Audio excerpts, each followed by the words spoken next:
página número 3,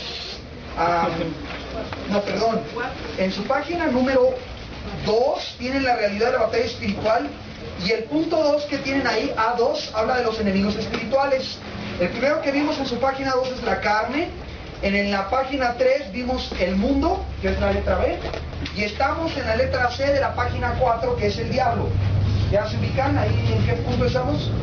Muy bien, entonces les recuerdo, el tiempo es de ustedes, hagan las preguntas que gusten, ya saben que estamos aquí para estudiar juntos. Estamos aprendiendo cuál es algo de la naturaleza del enemigo y de dónde viene, cuál es su función principal, aunque nos vamos a meter más en detalle sobre la forma de sus ataques. Pero quiero que observen ahí donde tienen Génesis 3:15, ustedes escribieron 1 Juan 3:8, dice: nuestro Señor ya ha triunfado sobre él, le ha vencido, así dice.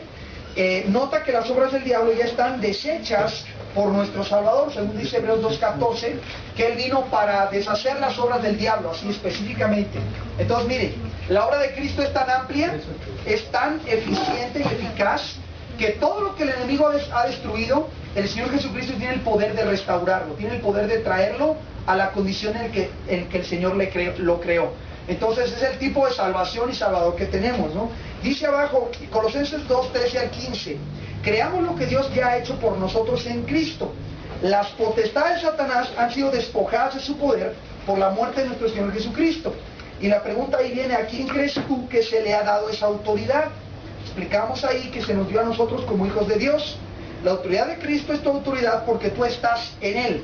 Entonces ya habíamos explicado que todo el proceso, toda la base del proceso se basa en esta idea de que estamos en Él. Por eso se llama victoria en Cristo, y estamos constantemente repitiendo esta frase: en Él, en Cristo, en su Espíritu, en el Señor. Y esta idea aquí básicamente indica una posición, ¿verdad? La vamos a ir viendo. Indica un estado, indica una semejanza también, indica propiedad, muchas cosas. La palabra en sí es propiedad. La palabra en sí es muy amplia, ¿ok? Pero la idea es que una vez que uno está en Cristo y tenemos su posición, muchas cosas que se aplican al Señor se aplican a nosotros porque somos sus hijos y estamos en Él. Esa es la idea que vamos a ir desarrollando. Dice, es precisamente por esa autoridad que les ha sido quitada y que nosotros ahora tenemos, que nosotros podemos cumplir con la exhortación de 1 Pedro 5:7, que dice: sed sobrios y velad, y al final dice ahí: resistid firmes en la fe. Esta idea de resistir al enemigo que tenemos nosotros ahí es en realidad una cosa que ya es para nosotros posible. No sé si recuerdan ustedes que les había puesto antes, cuando yo no era cristiano, la única opción que existía en mi vida era el pecado. Dice la Escritura que era por naturaleza esclavo del pecado, ¿verdad? Hijos de la ira. Y la opción a decir no al pecado no existía en mi vida, ¿ok? Esta opción era inexistente. Cuando yo vengo a Cristo y estoy ya en Cristo, esta opción se abre. Entonces lo que ustedes tienen aquí de resistir al diablo ya es una realidad, es una posibilidad para los que somos cristianos, que antes no era, ¿sí? Pero en el momento que tú llegas a Cristo, eso se hace posible, ¿sí? Es una bendición de nuestro Señor. Entonces, escriba ahí, dice: si tú estás en Cristo, es posible resistir al enemigo en nuestras vidas. Resistir al enemigo en nuestras vidas.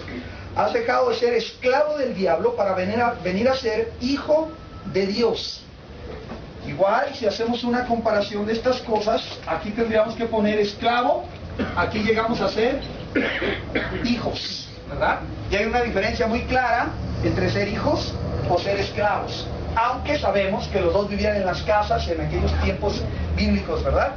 Muy bien, voy a avanzar en su hoja. Dice: es totalmente esencial que entiendas y creas estas verdades.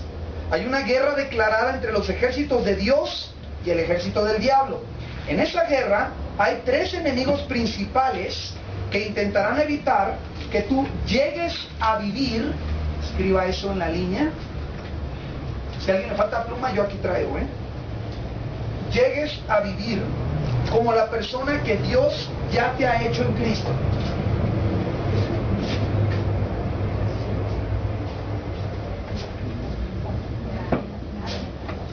Llegues a vivir como la persona que Dios ya te ha hecho en Cristo. Ahora, esta parte, hermanos, que tienen ahí este pequeño renglón, bueno, un par de renglones que tienen, puede ser lo que en una frase resumiría mejor lo que es el proceso de victoria en Cristo. ¿Ah?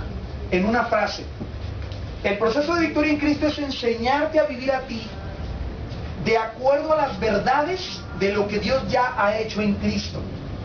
Hablábamos cómo la manera de pensar de una persona influye su manera de vivir. Entonces la pregunta es que si yo tengo aquí las acciones de un individuo, ¿verdad? La conducta. Estamos diciendo que la raíz de la conducta va a ser mi pensamiento. Ajá. Y mucha gente, hasta inconversos, han reconocido esto, que la forma en que tú piensas influye en la forma en que tú vives o te comportas. Incluso todo el rollo sobre la superación personal y todo este rollo sobre los motivadores, ¿no? Se basan en esto. Y se basan en la idea de decirte, es que tú eres grande, es que tú eres único, es que eres hermoso, y te chuleas ahí media hora en el espejo, y entonces como te chuleas media hora en el espejo, sales bien positivo con otra conducta, ¿no? Esa es la idea que manejan ellos. La clave aquí está en saber cuál es la raíz de las cosas que nosotros pensamos, cuál es la raíz de los pensamientos, de dónde los debemos de tomar. Debemos preguntar si esta raíz hay una verdad que determine todo lo que nosotros somos, y si pudiera haber alguien o algo que distorsione esta raíz. Y yo sé que ustedes saben, ¿verdad? Saben que esto así es. Hay quien quiere meter una raíz falsa de tus pensamientos y poner aquí mentiras. Poniendo aquí mentiras que tú creas, va a modificar tu conducta. Entonces, esto es victoria en Cristo en 2 minutos. Es la idea de encontrar la raíz de nuestros pensamientos para que esto modifique nuestras acciones o nuestra conducta, ¿sí? Y la idea es ver quién dice la verdad sobre esto, sobre lo que somos, sobre la realidad, quién dice qué es verde y qué no, o qué es blanco y qué es negro, quién lo determina. Y cómo el diablo, a través de estos medios 3 que hemos visto aquí, bueno, básicamente de la carne y del mundo, intenta engañarnos en esta área. Por eso, como hemos dicho antes, ¿no? La guerra se da acá, se da en el asunto de los pensamientos. Y vamos a ir desglosando esta idea. Por eso, vean lo que han escrito. Los enemigos van a intentar que tú llegues a vivir como la persona que Dios ya te ha hecho en Cristo. Ese es su objetivo, hermanos. Dice, es vital que creamos la verdad de que en Cristo ya tenemos, subraye, ya tenemos la victoria sobre el pecado, la carne, el mundo y el diablo. Ya tenemos.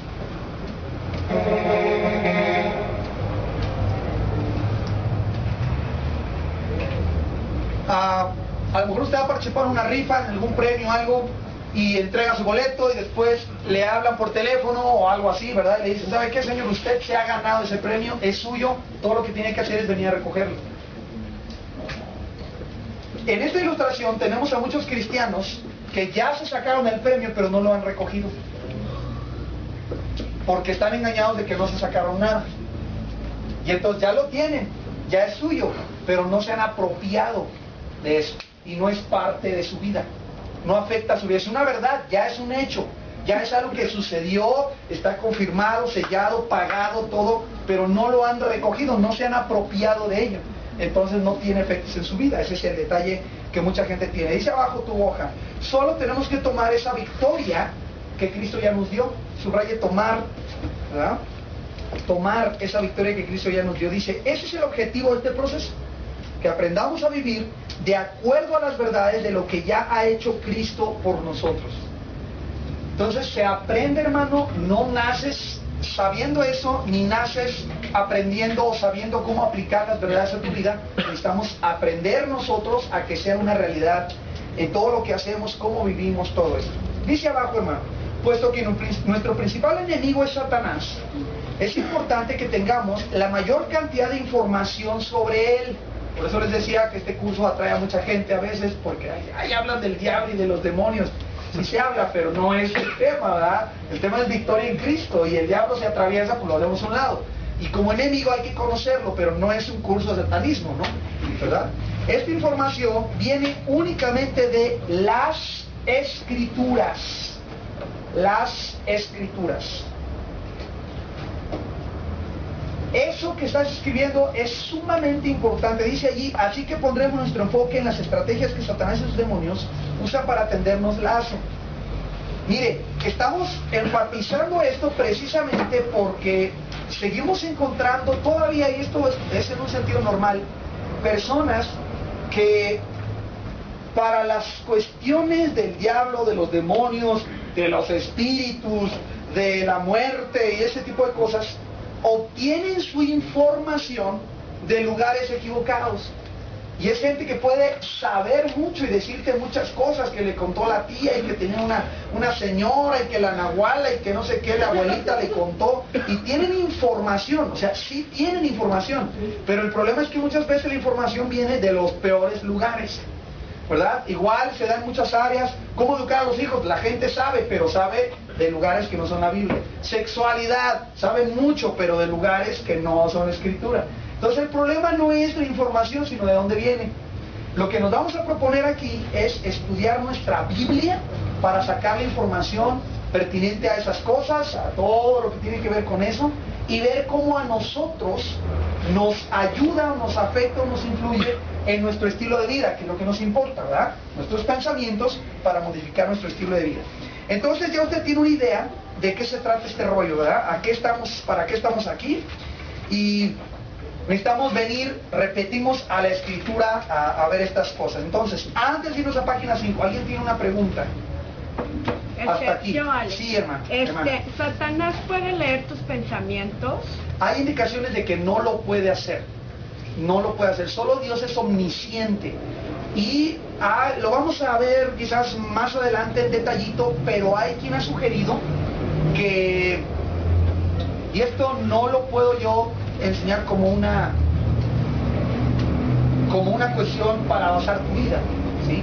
Pero hay quien ha sugerido que ciertas cosas nos conviene orar en nuestra mente, y ciertas cosas en voz alta, y otras cosas no hacerlo en voz alta, porque hay quien ha sugerido que el enemigo pudiera, sería raro, pero enterarse de cosas entre Dios y yo, por decirlo así, ¿no? Entonces, yo lloro igual en voz alta, en voz baja, no hago diferencia por pensar en el enemigo, ¿verdad? Pero la verdad que sí podemos, creo yo, probar por la Escritura es que el diablo no tendría manera de probar o de saber nuestros pensamientos. Solo Dios puede hacer eso. Por ejemplo, cuando el Señor Jesús se enfrenta con Satanás, le contesta en voz audible: vete de mí, Satanás, porque escrito está, al Señor tu Dios adorarás y a Él solo servirás. Y es una voz audible, o sea, Jesús le está contestando. Todas las ocasiones en las que los demonios son reprendidos, ¿qué es otra palabra? Pues dominados, amonestados por el Señor Jesús, lo hace verbalmente. Y hay algo en eso, ¿verdad? Hay algo en eso. Déjenme pensar. No creo, no se me ocurre otra idea en la Biblia donde Satanás haya discernido los pensamientos de alguien. No lo creo. ¿A alguien se le ocurre algo? Pero creo que no. No, ¿verdad? No, por la base de que no es omnisciente. No es omnisciente, y nuestros pensamientos, nuestra mente no es inmune a que Él sugiera. Eso todos estamos expuestos, porque es la forma en que trabaja. Pero no veo indicaciones. O sea, te pone la tentación en tu pensamiento, eso sí, pero no maneja tus pensamientos, no extrae de ti la idea. Esa es la idea, exacto. Okay. Parece ser que hay influencia o poder para influir, pero no veo información en la Biblia, y no sé todo, pero no veo información en la Biblia de que pueda sacar de mis pensamientos. Poner sí, y hasta grados que a veces no nos imaginamos, pero sí, aún si llegara la posesión, el enemigo pudiera llegar a poner la Biblia se le llama opresión, es otro grado de problema en el que el diablo trabaja, o demonización, que no lo vemos aquí con ese nombre, pero lo vamos a explicar más adelante en una parte que vamos a ver. Pero así, la respuesta concreta es: no hay indicaciones que yo conozca en la Escritura en las cuales él pueda saber los pensamientos de una persona, pero hay indicaciones de que él puede influir en los pensamientos de las personas. Entonces, como que sí poner, pero no sacar. Sí, gracias. ¿Alguien más? ¿Alguna duda, hermano? Sí, hermano. Pues si bien yo pienso que si Satanás no conoce nuestros pensamientos, sí puede, está consciente de que como somos pecadores, o sí. soy pecador por naturaleza, sí. Bien puede saber algunas de mis debilidades, claro. ¿verdad? Sí, como la drogadicción, el alcoholismo, así es. Y muchos pecados en los que puedo caer, para ponerme esas tentaciones, ¿verdad? Así es, por supuesto. Lo que usted ha dicho es que Satanás conoce la naturaleza humana, y todos nosotros somos humanos, o sea, curiosamente no cambia, ¿no? A ver, déjame ver. No se levante nada más. Déjame ver si ya se levantó alguien.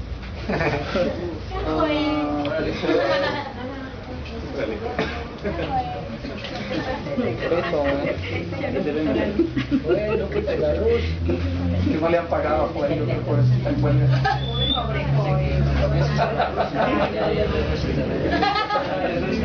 Ya la debía.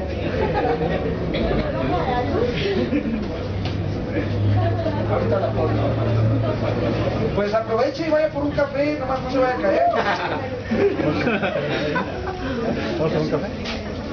Víctor, ¿quieres checar nada más si ya fue Joel? Porque no vi si se levantó.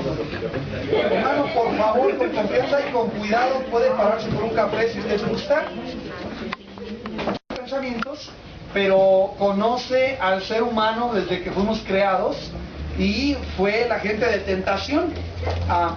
Así que sabe nuestra naturaleza. De hecho, la Biblia nos promete a nosotros que las tentaciones que Dios pudiera permitir a nuestra vida son solamente tentaciones humanas, o sea, que son las mismas que han tenido todos los seres humanos desde que existen, las mismas que sufrió el Señor Jesús, las mismas tentaciones que van a enfrentar mis hijos. En esencia son las mismas tentaciones que enfrentaron las personas del Antiguo Testamento. En toda cultura son las mismas porque somos seres humanos.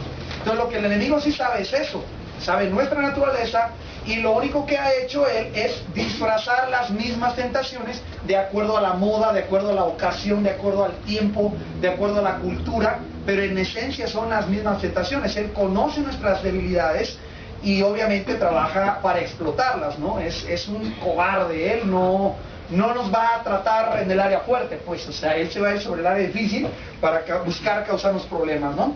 Miren, vamos a hablar al respecto. Vayan a su página 5, tienen allí los conceptos equivocados sobre el diablo y sus demonios. Entonces vamos a empezar a estudiar quién es el enemigo, cómo trabaja, varias cosas que vamos a estar viendo aquí, ¿de acuerdo? Dice, muchos cristianos tenemos ideas muy equivocadas sobre la manera en que el enemigo y sus diablos trabajan para atacar al cristiano.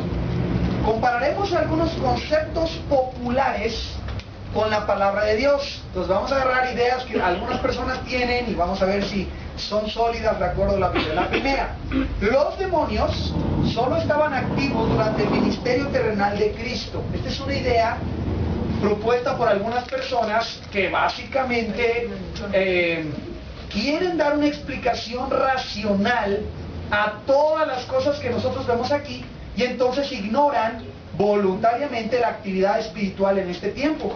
Para ellos no hay nada que no se explique natural, racional, materialmente. Entonces una situación sobrenatural no puede ser de demonios, porque estos solo estaban activos en el ministerio terrenal de Cristo y ya no hay actividad demoníaca. Vamos a ver, este concepto enseña que la actividad demoníaca estaba restringida al tiempo del ministerio de Jesús aquí en la tierra. Y fíjense, la cosa importante para ellos es: cesó en el momento en el que Jesús ascendió al cielo. Así enseñan los de esta posición. La Biblia enseña claramente que la actividad de estos seres no ha cesado. Escriba esto allí y vamos a Efesios 6. No ha cesado. Vamos a la escritura. Van a notar que el apóstol Pablo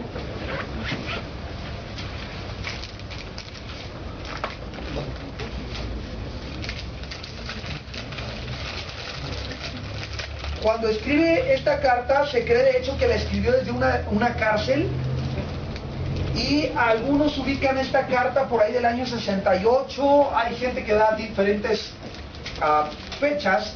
Lo que nadie puede dudar es que esta carta se escribió por lo menos unos 25 a 30 años después de que Jesús ascendió al cielo.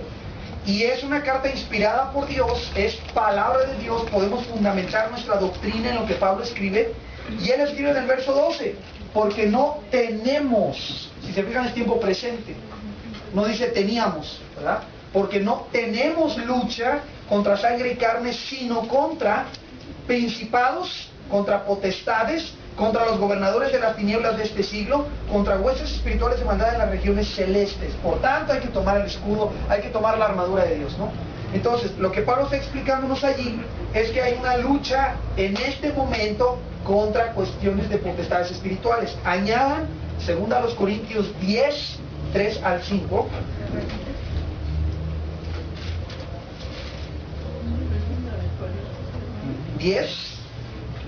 versículos 3 al 5, y vayan a este texto muy importante también. Es segunda 10, 3 al 5. Este pasaje lo vamos a ir viendo vez tras vez, y a veces vamos a hacer énfasis en una cosa, a veces énfasis en otra cosa, pero vamos a estar regresando continuamente al versículo. Dice Pablo así, el versículo 3, pues aunque andamos en la carne, no militamos según la carne. Estoy en 2 Corintios 10:3. Dice, porque las armas de nuestra milicia no son carnales, sino poderosas en Dios para la destrucción de fortalezas, derribando argumentos y toda altivez que se levanta contra el conocimiento de Dios, y llevando cautivo todo pensamiento a la obediencia a Cristo, y estando prontos para castigar toda desobediencia cuando vuestra obediencia sea perfecta. Dice el 7, miráis las cosas según la apariencia. Si alguno está persuadido en sí mismo que es de Cristo, esto también piense por sí mismo, que como él es de Cristo, así también nosotros somos de Cristo.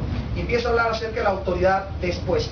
El pasaje en realidad central es esta cuestión de militar en este tiempo, pero no de acuerdo a la carne, sino con armas espirituales. Entonces, obviamente, si no hubiera una guerra, si no hubiera una oposición de parte del enemigo, ¿para qué ocupamos armas? ¿Verdad? ¿Para qué se nos habla de una milicia? ¿Para qué se nos dice que tenemos que estar pendientes con las armas de luz? ¿Para qué se nos ordena destruir fortalezas si no hay esta guerra, ¿no? Como algunas personas piensan. Vean su hoja. Dice, la lucha contra las fuerzas del mal no era algo que se restringió al primer siglo. Es algo que está en actividad hoy y que no es opcional para el cristiano. Escribe usted, es inevitable. Es inevitable. Entonces, esta posición, hermano, lo que hace es en realidad, lo que intenta es pretender o intenta ignorar lo que el enemigo hace a través de sus demonios en el mundo en el día de hoy. Y básicamente porque esta posición no solo la toman algunas personas que esencialmente no creen en los demonios, en las cuestiones sobrenaturales.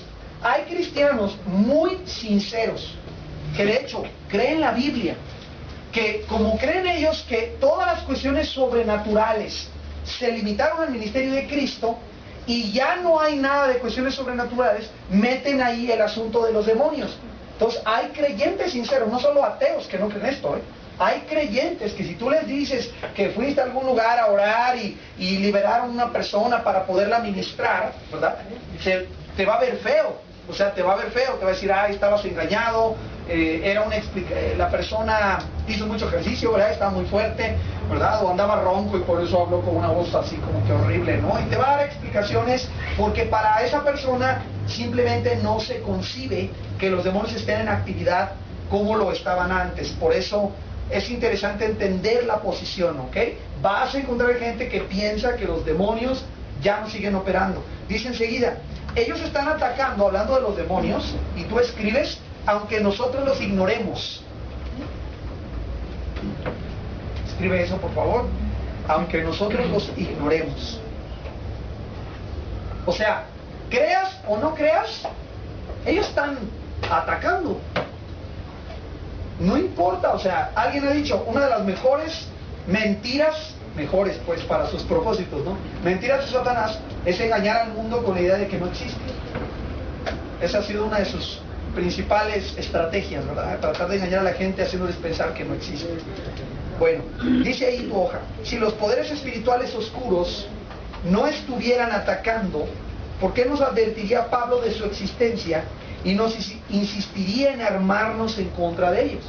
O sea, hermano, bueno, lo vamos a ir descubriendo, pero los demonios, las cuestiones espirituales existen, o sea, existen y operan, trabajan en alguna forma conectándose con este mundo e influyendo sobre este mundo. Son reales, ¿ok? Vamos a ir viendo poquito a poquito, desmenuzando. Letra B. Lo que en la Biblia es actividad demoníaca, es otra idea, ¿no? Es otro mito. Ahora sabemos que son enfermedades mentales. Por ejemplo, vean, es claro que este punto de vista está influenciado por la mentalidad secular e incrédula de nuestros días. Es claro que existen enfermedades mentales, las cuales tienen un origen físico. Escriba usted ahí, físico. Y eso tiene que ser tratado con todos los medios médicos al acceso, clínicos, ¿verdad? Es una cuestión física. Pero ignorar la realidad espiritual en la que vivimos es altamente peligroso. El asunto es que se llegue realmente a la raíz de lo que causa el problema. Apunte, perdón, la raíz. No solo a un diagnóstico de los síntomas.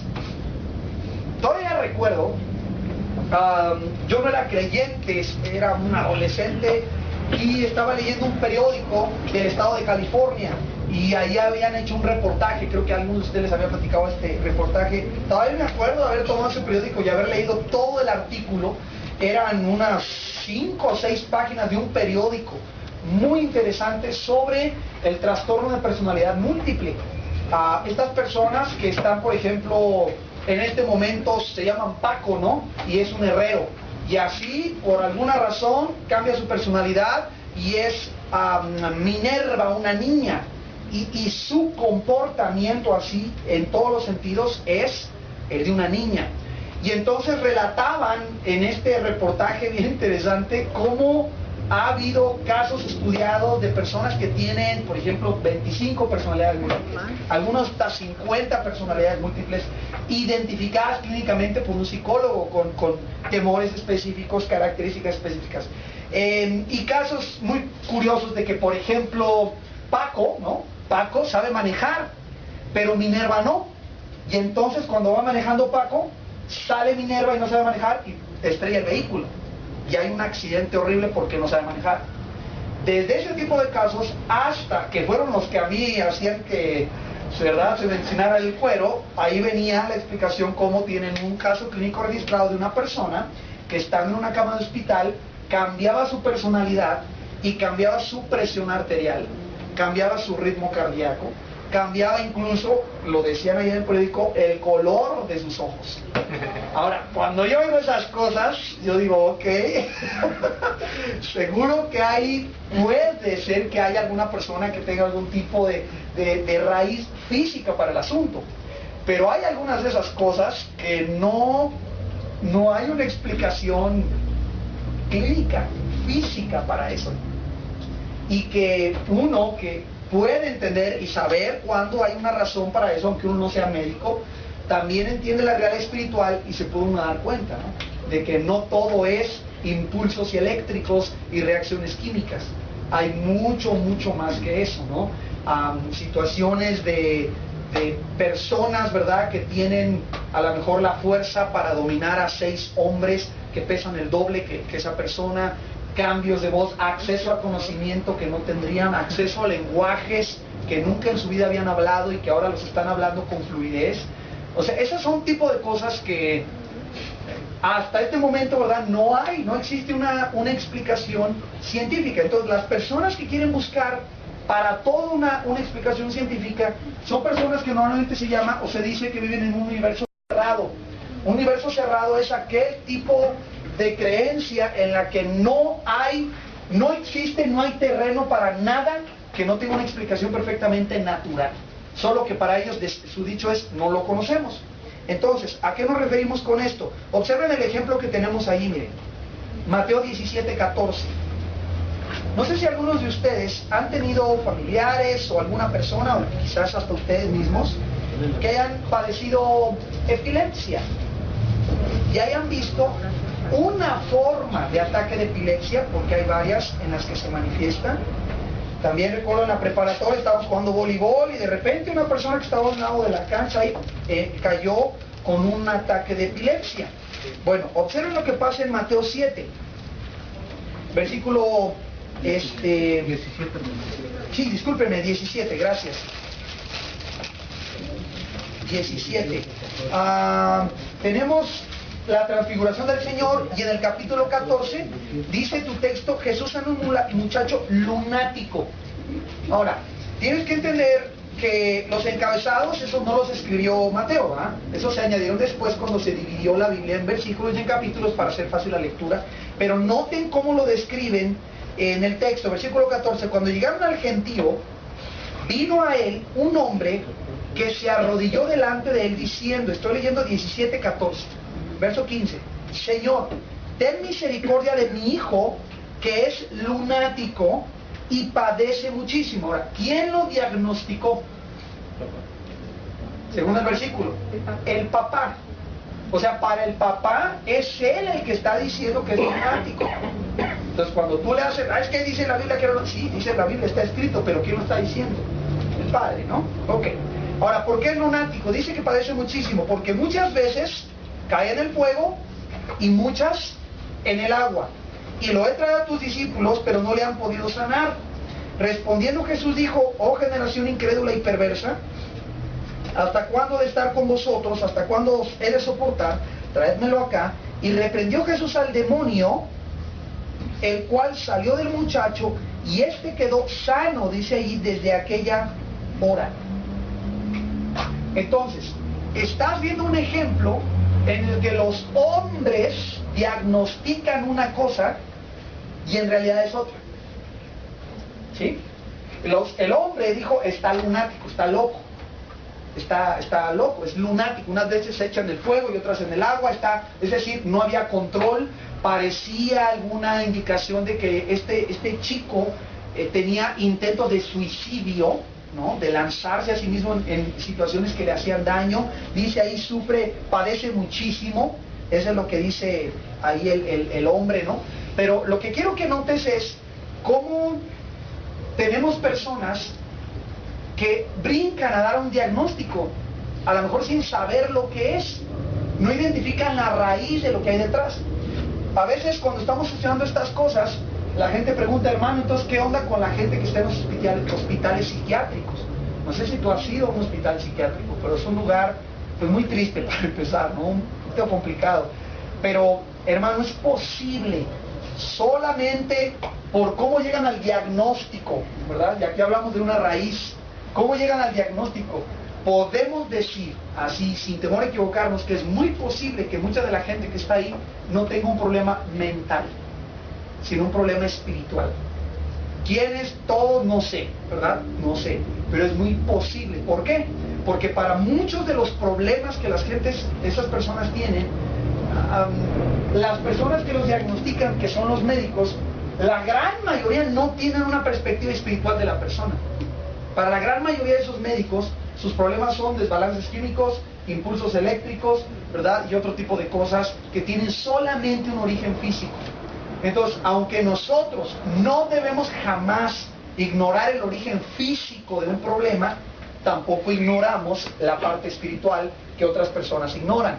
Si, por ejemplo, tú te acercaras conmigo un domingo y me dijeras, hermano, ¿sabe qué? Si estoy preocupado con tu líder de célula, ¿no? Porque en mi caso de plano veo esto y se mueven cosas y pasa aquello.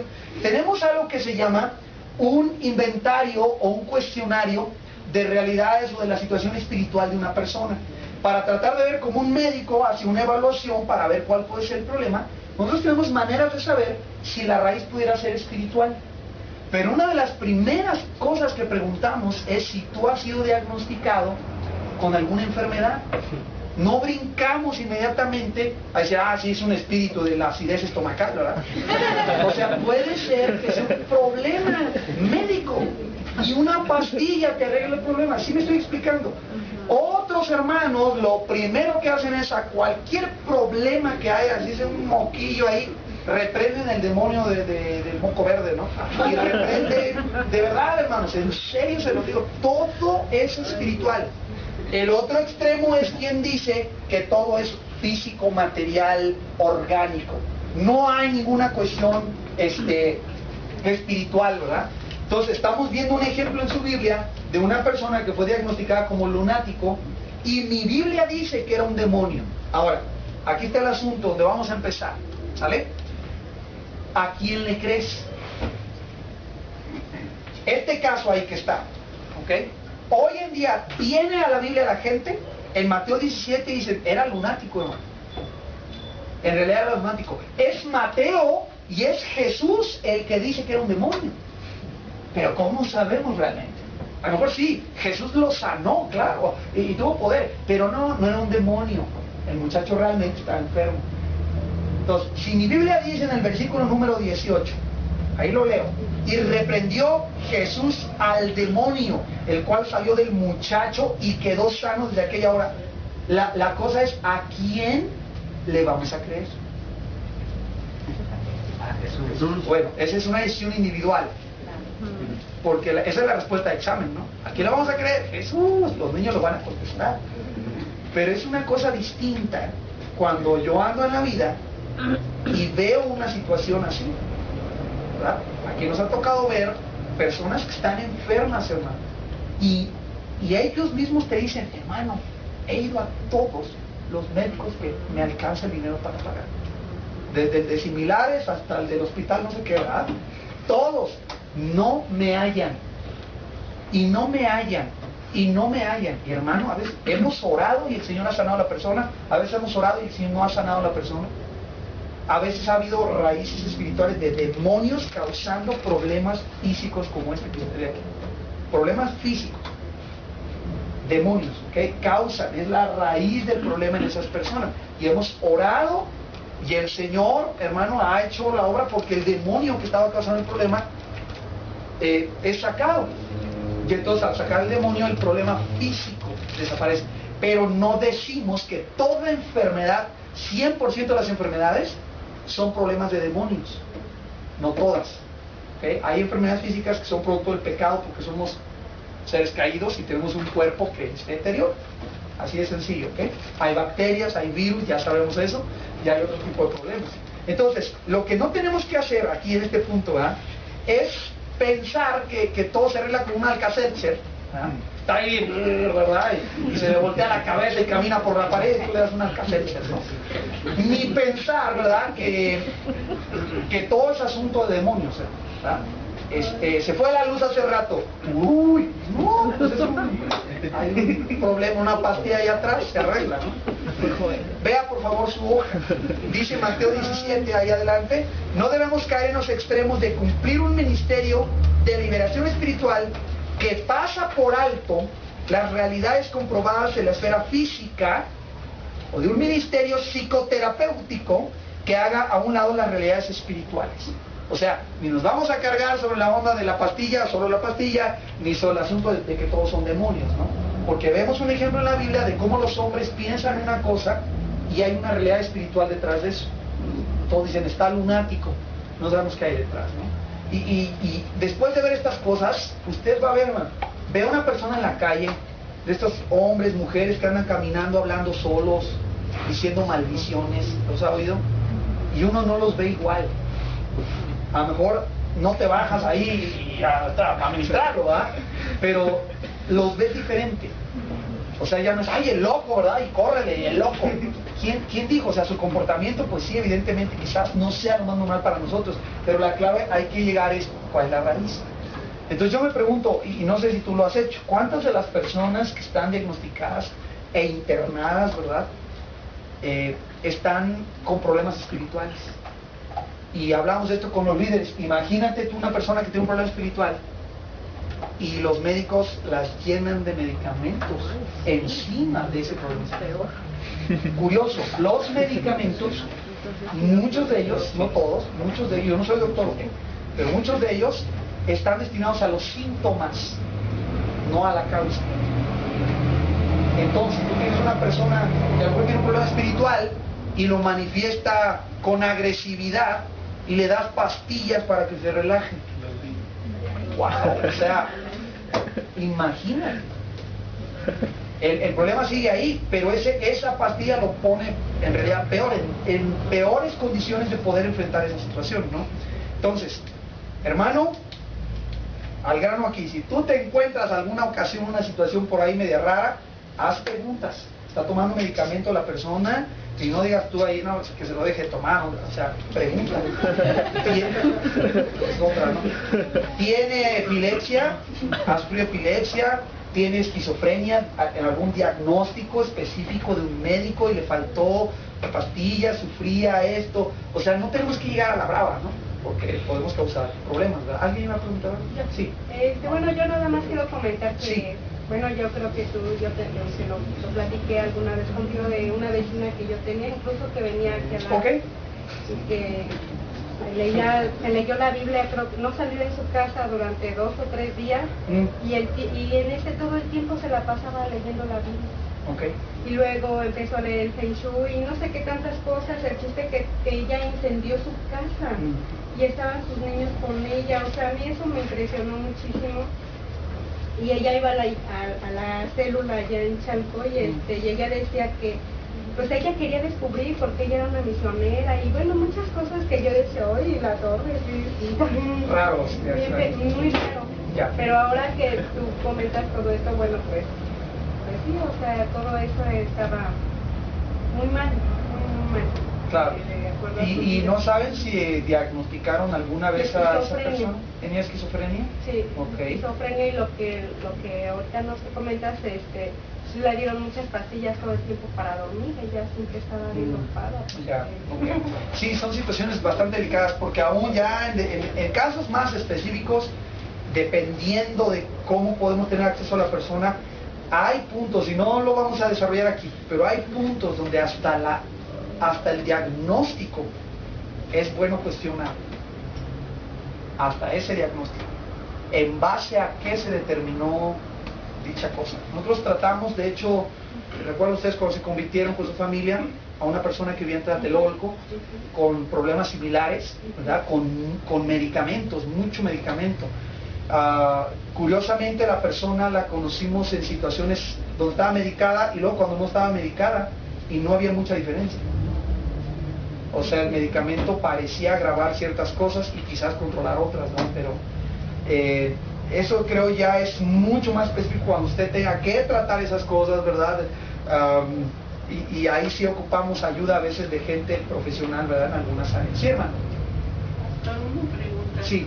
Allá por la casa de ustedes, vive un muchacho que toda la vida se la pasa corriendo. Corriendo. Sí, sale desde temprano y ha habido ocasiones que ando en Xochimilco, que ando en el centro y por ahí anda él corriendo. Wow. Toda la vida anda corriendo. Pero hace como 2 meses, hermano,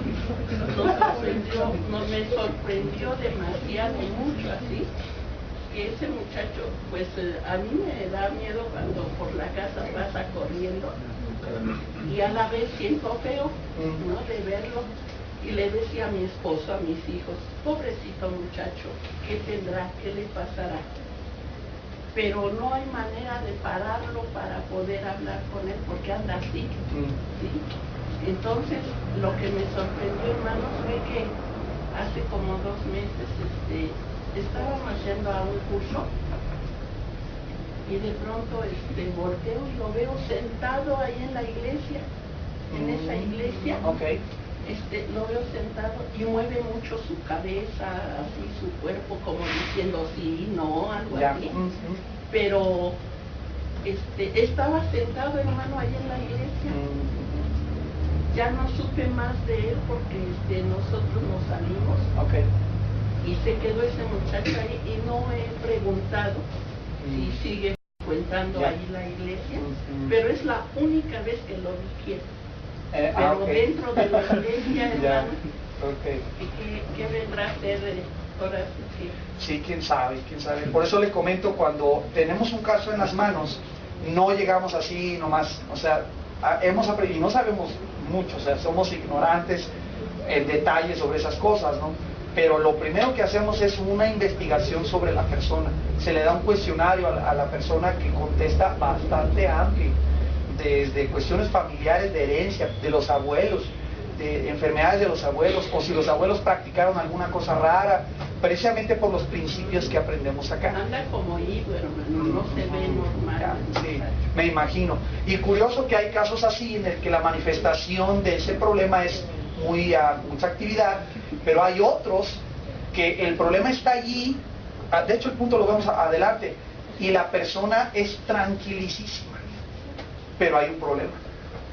Y esos son los que a mí más cosas me dan. O sea, porque está escondidito, calladito, y el problema está grave ahí, grave, exacto. O sea, unas cosas, hermanos, que hay, o sea, hasta pena me da contárselas porque son desagradables, ¿no?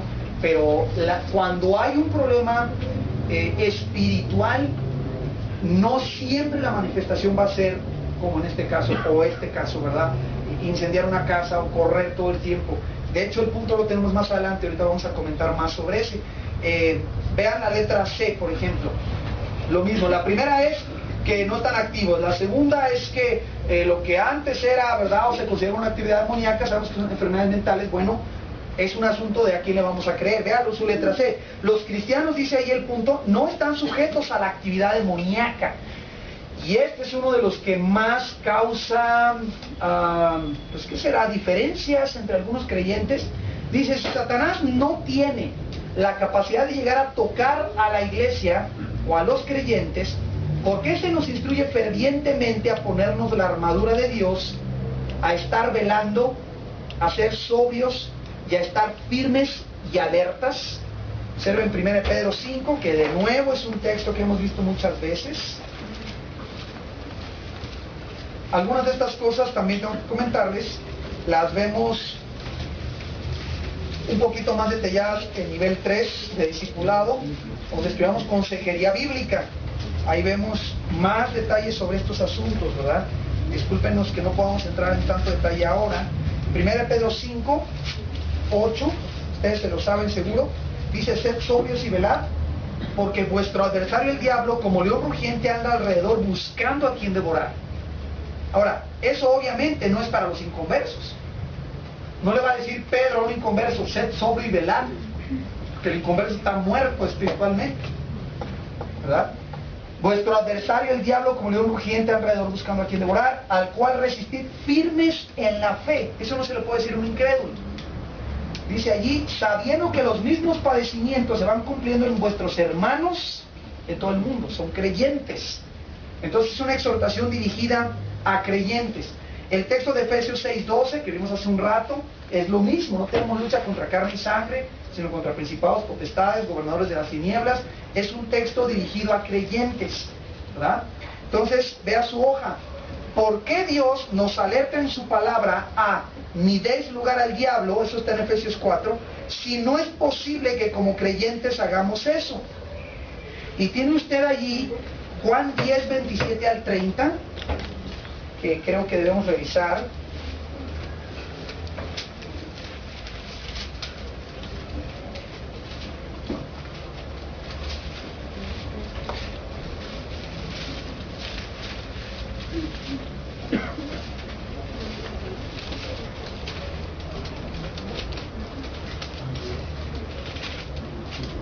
Juan 10, 27 al 30, dice Jesús, mis ovejas oyen mi voz y yo las conozco y me siguen, y yo les doy vida eterna, y no perecerán jamás, ni nadie las arrebatará de mi mano. Mi Padre que me las dio es mayor que todos, y nadie las puede arrebatar de la mano de mi Padre. Yo y el Padre, uno somos, dice allí Jesús, ¿verdad? Dice tu hoja. Es claro que el enemigo puede atacar a los cristianos. Escriba ahí atacar.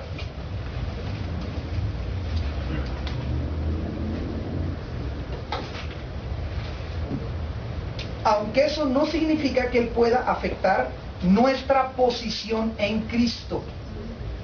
No significa que él pueda afectar nuestra posición en Cristo.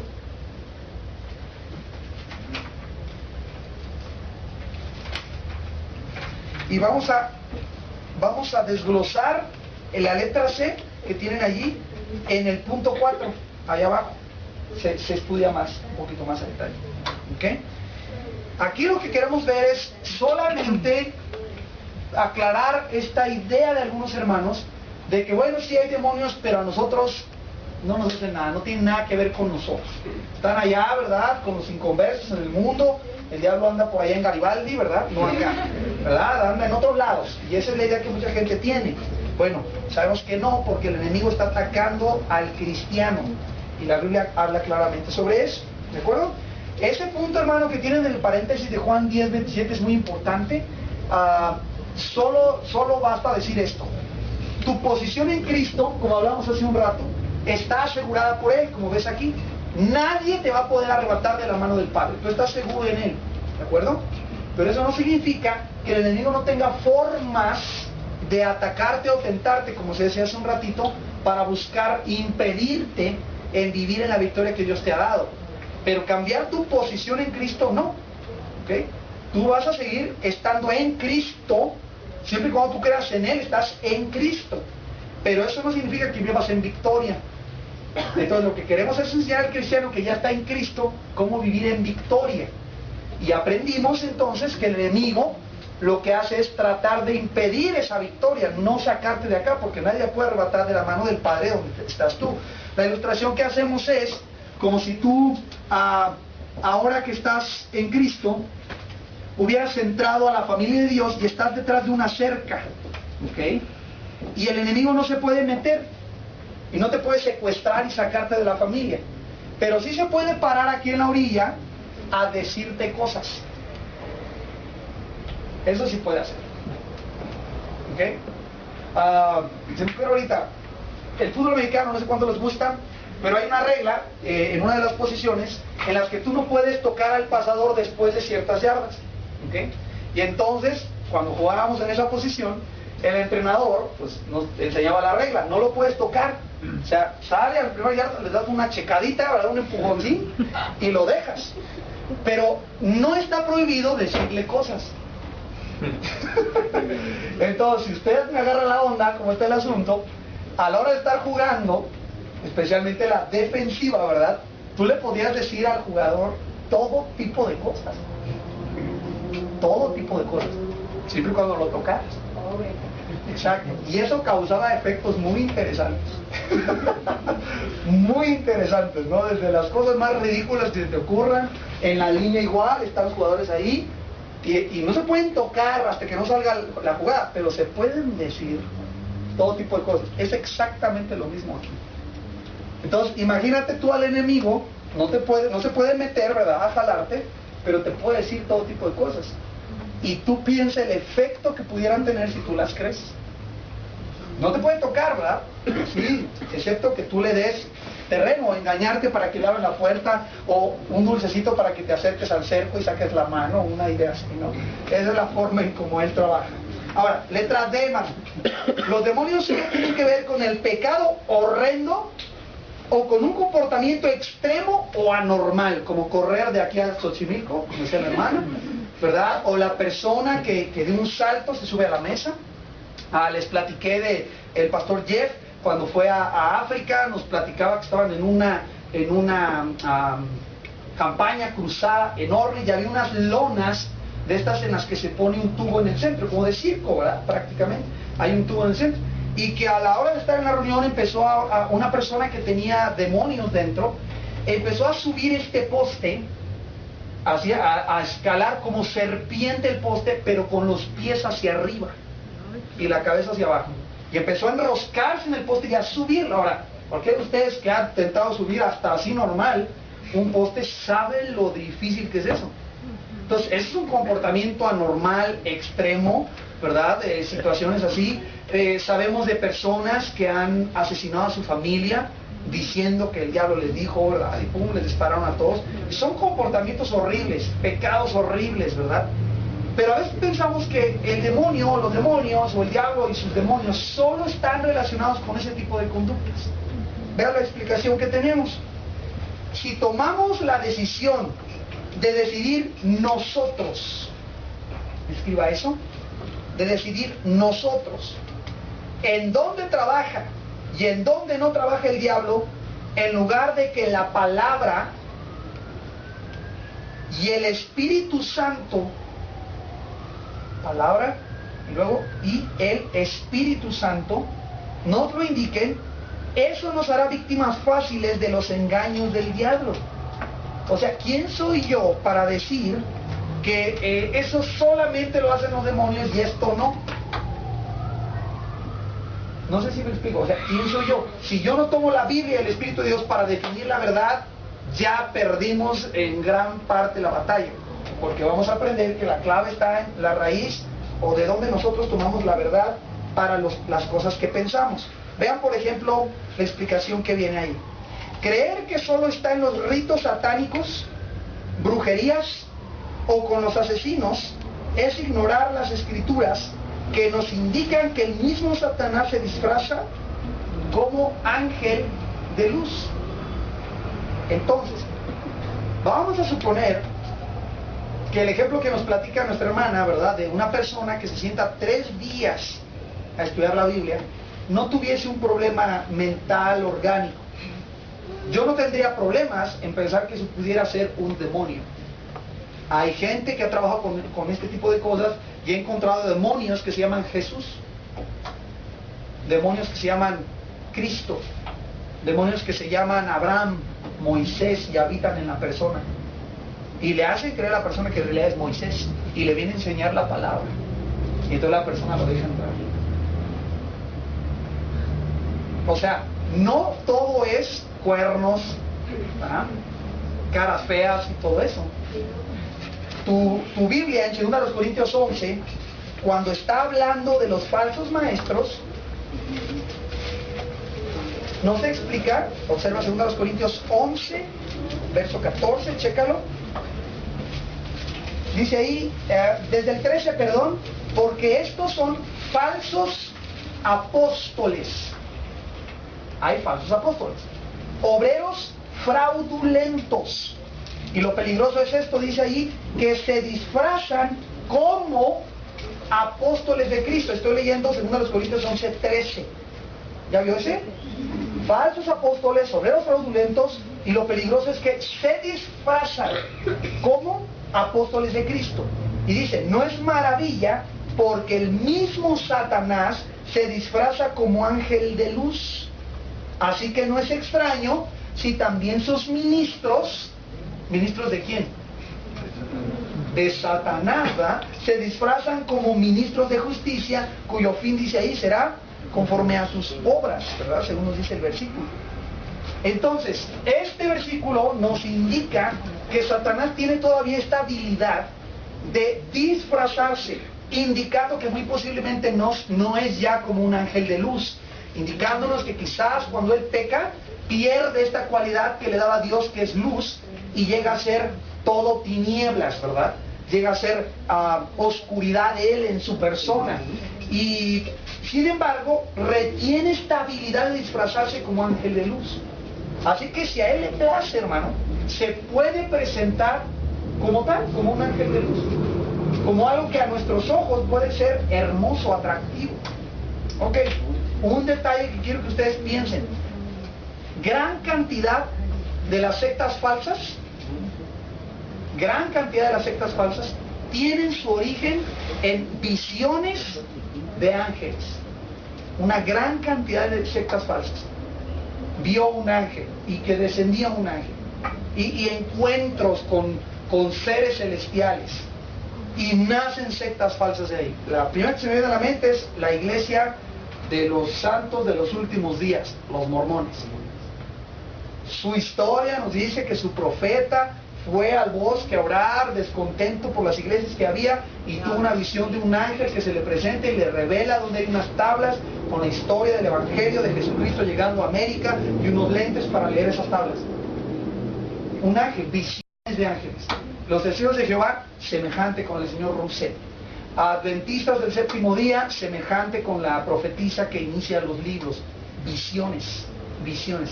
Qué curioso, ¿verdad? Hoy en día tenemos que poner atención si alguien dice que ve visiones y que le fue mostrado esto y esto y esto. O sea, simplemente ponga atención. Nada más, ¿verdad? No lo acepte así. Es que Dios me reveló, yo lo vi. Aguas, porque el enemigo se puede disfrazar como ángel de luz. Entonces, no necesariamente vamos a ver demonios, ¿verdad?, trabajando en cosas horribles con la gente, ¿verdad?, y que se suban a postes y cosas de esas. Puede ser que sea un demonio haciendo eso, o sea un demonio trayéndole a una persona, ¿verdad?, la idea de que es especial y escogido o escogida, y entonces se le permite ver algo que nadie jamás ha visto, porque eres muy especial y muy querido, y entonces ahí viene una visión y quién sabe qué empieces. O sea, la idea es, empieza una mentira, y quién sabe qué tan lejos pueda llegar esa mentira, ¿no?, por esta visión de un ángel o algo así que se dio. Dice tu hoja, el diablo estaba trabajando a todo vapor, ahí es una frase, ¿verdad?, que ponemos, al usar a Pedro para intentar que Jesús no fuera a la cruz. ¿Se acuerdan de ese evento? Cuando Pedro le dice, Señor, ten compasión de ti, no vayas a Jerusalén porque te van a matar.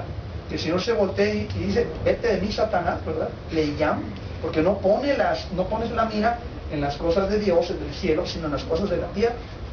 Ahora, es Pedro, el apóstol, y en un momento de trabajar en su carne, el enemigo aprovecha eso, hermano, y toma ocasión y quiere engañar a Jesús para que no se acerque a la cruz. En Pedro, ¿verdad? Entonces, son principios interesantes que hay que tomar en cuenta. O sea, el enemigo no solo va a venir con cuernos, ¿verdad?, y feo, ¿de acuerdo? Letra E.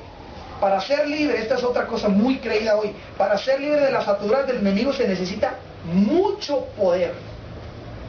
Este concepto es posiblemente el más popular y por ello los cristianos sienten que ellos no tienen y nunca tendrán el poder necesario para hacerle frente al enemigo. O sea, déjeme explicarlo de esta forma. Hay algún problema espiritual fuerte, serio, que no es solo la persona, sino hay algo más, pues, actividad de demonios, oprimiendo, influyendo, no sé, y el creyente ha sido engañado con la idea de que él no puede hacer nada. Necesita al superapóstol venido de Centroamérica, que llegó en su yate, ¿verdad?, privado, o en su jet, a liberarlo, porque él sí tiene poder. Y vamos a aprender la diferencia que existe en un sentido entre el poder y la autoridad. Y vamos a aprender cómo, si yo entiendo la autoridad que me ha sido dada por Dios, voy a ejercitar el poder que Él nos ha dado, ¿verdad? Pero mucha gente cree esto, o sea, muchas personas piensan que ellos no tienen lo que se necesita para poder vivir en victoria. No se puede. Si yo fuera misionero, pastor, evangelista, apóstol, profeta, entonces podría vivir libre de pecado, pero como soy un simple cristiano, entonces no puedo hacer nada. Y de verdad hay gente que piensa así. ¿Quién sabe por qué de veras piensan? El pastor tiene más poder para ser cristiano. ¿Quién le dijo eso? No sé. Pero espero que no haya sido yo, porque no fui yo, ¿verdad? No es cierto. O sea, simplemente no es cierto. ¿Ok? Vamos a ir desmenuzando esto también más adelante. Dice tu hoja, la verdad es que esto es solo otra estrategia del enemigo para engañarnos. Escriba Juan 8:32. Otra estrategia para engañarnos. Juan 8:32 dice, la verdad os hará libres. Ahora ya se fijó, no el poder. Si usted está padeciendo de algún problema espiritual, porque aquí estamos pensando en nosotros, ¿verdad?, no en otras personas, sino en nosotros, a veces pensamos que lo que ocupamos es mucho poder, es más poder. Voy a ir a esa reunión para que venga sobre mí el poder. y vamos a aquella reunión y oran por nosotros porque queremos poder y clamamos al Espíritu Santo para que nos dé su poder. ¿Qué nos va a hacer libres según la Escritura? Es la verdad, hermanos, no es el poder. O sea, ¿de qué sirve tener un montón de poder y estar engañado? O sea, no tiene sentido. ¿Ya? Vamos buscando la verdad de la palabra, porque Jesús dice que la verdad nos hace libres. Dice tu hoja. Lo que estamos diciendo es que la libertad de la opresión viene por un encuentro de verdad, no solo de poder. Escriba por favor allí, encuentro de verdad.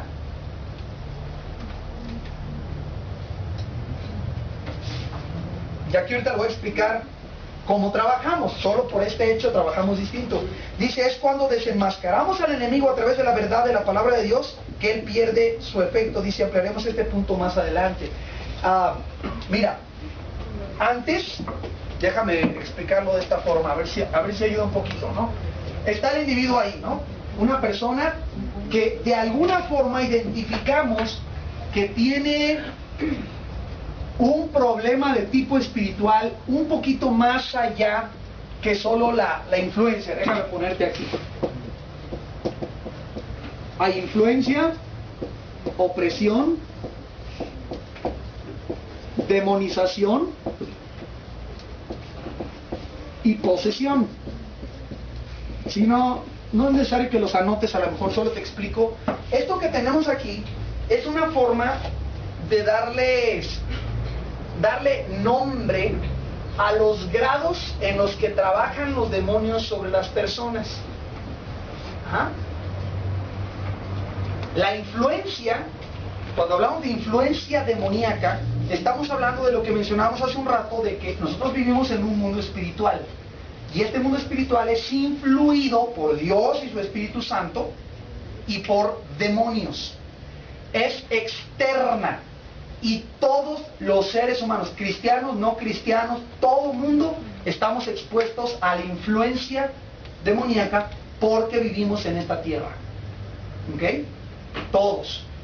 La opresión es cuando la influencia demoníaca ha pasado de ser, pues, influencia a ser opresión, y se distingue porque en la opresión se ha vencido la voluntad. La persona ya no siente dominio sobre un área de su vida y son los demonios los que están ya tomando cierto control sobre esa área. Y a esto podemos encontrar, por ejemplo, adicciones. Se pueden encontrar enfermedades, como les explicaba hace un rato, que no tienen una raíz identificable en el organismo, sino que pareciera ser otro asunto. Personas, por ejemplo, que tienen una depresión de la que dicen no pueden salir, y ese tipo de cosas, ¿no? Es opresión. Sigue siendo externa, pero ya la persona se distingue porque la persona ya se quebró. Ya no está resistiendo. Aquí resiste. Aquí la persona se siente víctima, ya no está resistiendo. Y aquí dividimos en dos. Aquí no se vaya a confundir esto, le repito, se lo estoy mencionando, ¿ok? Nada más para que usted se ubique. No lo apuntamos ni nada porque lo vamos después a ver. Pero mire, aquí distinguimos en dos aspectos. Demonización o invasión le llamamos, es lo mismo. Nos referimos a cuando algún cristiano ha cedido voluntariamente, aunque voluntariamente pudo haber sido por causa de un engaño, pero quiero decir que no fue obligado, ¿okay? Fue engañado a lo mejor, pero voluntariamente cede cierto terreno, área de su vida al control del enemigo. Por ejemplo, cristianos, ¿verdad? Cristianos hermanos que van a consultar al tarot por curiosidad, o que juegan la ouija porque les dio pena decirle que no a los cuates de la escuela y se metieron a jugar la ouija. Lo que están haciendo ahí es abrir una puerta ellos voluntariamente para que el enemigo entre en su vida. Ahora, no los puede poseer. Ahí sí ya nos referimos al inconverso. No los puede poseer porque son de Cristo, ¿ok? Su dueño es Cristo Jesús. Cuando hablamos de invasión, estamos hablando de que el dueño es Cristo Jesús, pero quien los controla es el enemigo. ¿Sí? yo les ponía a los líderes el ejemplo de una bicicleta. Yo puedo ir a la tienda y comprar una bicicleta y poner la factura a mi nombre. Yo soy el dueño. Pero si viene mi hermano Víctor y me la pide, él la va a manejar. No es de él. Es mía. Yo soy el legítimo dueño, poseedor. Pero ¿quién la está controlando, manejando? Él. Es lo mismo acá. Y en el inconverso, posesión nos referimos a cuando ya el individuo no está en control de sus sentimientos, no está en control a veces de su personalidad completa. Y el diablo ha tomado control completo y ha poseído el cuerpo de esa persona. ¿Ok? Entonces, de lo que estamos nosotros hablando en el punto que ustedes tienen ahí, que es la letra E, es la forma en que una persona puede ser ayudada. Si tiene este nivel, por ejemplo, o aún este nivel, o este nivel, cualquiera de esos tres, no va antes. Íbamos con la idea de, ay, bueno, vamos a suponer el más extremo, ¿no? Hay una posesión, necesitamos poder. Y entonces nos ponemos a ayunar 6 hermanos, ¿verdad? Y ahí vamos con la persona, a orar por la persona para intentar sacar ese demonio. Y si no, pues regresamos al otro día, y al otro día, y al otro día, hasta que el demonio salía. Salía el demonio y veníamos gritando, gloria a Dios, porque el poder de Dios es tremendo y el demonio salió. Pero ¿cuál era el problema? Cuando nosotros sacábamos al demonio de ahí, la persona no había aprendido la verdad para defenderse contra el enemigo. ¿Y entonces qué pasaba después? Regresaban. Y la Biblia dice que cuando sucede que se limpia la casa y regresan y la encuentran adornada y vacía, no regresan solos, sino traen otros peores, indicando que hay grados de maldad en estas cosas llamadas demonios. A otros peores que él. Y dice, y su postrer estado viene a ser, peor que el primero. Entonces, cuando aprendimos este versículo, Juan 8:32, la verdad nos hará libres, el enfoque es distinto. Porque sea opresión o invasión o posesión, lo que sea, lo que hacemos es sacar, si hay una posesión, por decir, hacemos a un lado al demonio, por la gracia y misericordia de Dios, no por nuestro poder, lo hacemos a un lado y tratamos con el individuo para enseñarle la verdad. Para que ella aprenda a defenderse con la verdad. Porque el enemigo va a llegar y logra entrar solo con mentiras. Te toca la puerta y si te dice, soy el diablo, ábreme. ¿Quién le abre? Nadie. Pero si te dice, soy un alienígena que viene de las Pléyades y vengo a iluminar tu espíritu para que des buena vibra a las naciones. Oye, se oye chido eso. Y mucha gente, ¿sabes? No sé si sepas, hay grupos abiertos así que se juntan a pedirle a un ente espacial que los habite. Tú diles a gente, oiga, ¿quiere usted que un demonio entre a su cuerpo? Hombre, pero si dices que es un alien, ¿verdad? Venido de otro lugar, sí, lo aceptan. Si es el tío Lucas, lo aceptan, ¿no? Si es no sé quién, curioso, ¿no? Otra vez, es la forma. Entonces, ¿qué hacemos ahora? Ya en lugar de querer sacar a la cosa rara ahí, ¿verdad? Y ya, esto es un estorbo nada más, lo hacemos a un lado y tratamos con el individuo para enseñarle la verdad. Eso es lo que da victoria. ¿Qué estamos haciendo con ustedes aquí? ¿Qué estoy haciendo yo aquí? Venir a aprender la verdad. No venimos aquí a sacar demonios de todos. Venimos a enseñar la verdad. Y en función de cómo usted aprende la verdad y la cree, va a vivir de esa manera. ¿De acuerdo? Ahora, esto es clave aquí, porque esto, hermano, o esto, empezaron todos como influencia que no fue resistida. ¿Ok? Un ejemplo, pudiera ser el enemigo diciéndote, oye, el año que viene va a estar bien duro el año que viene, quién sabe qué va a pasar, y te va a estar duro. Yo creo que a lo mejor pues Dios no está siendo tan bueno contigo como con ellos. Si logra meter esa idea, que traducida es Dios no te cuida, esa es la traducción, pero él te dice eso. Si logra eso y tú abres la puerta, eso se puede convertir en una depresión, en una ansiedad, porque quieres saber lo que va a pasar el año que viene. De ahí que sigue, pues como la Biblia no trae los números de la lotería del siguiente sorteo, tú vas a buscar esa información provocada por no creer y no confiar en Dios, vas a buscar esa información en otro lado. Y vas con el del péndulo y el zodiaco, empieza muy inocente ahí, a ver qué dice, ¿no? Y la curiosidad. Y por curiosidad, uno termina abriendo puertas que uno ni se imagina. Por curiosidad, ¿no? Pero basados en ¿qué? En un engaño. Si tú entiendes que Dios te cuida, hermano, no necesitas saber el futuro.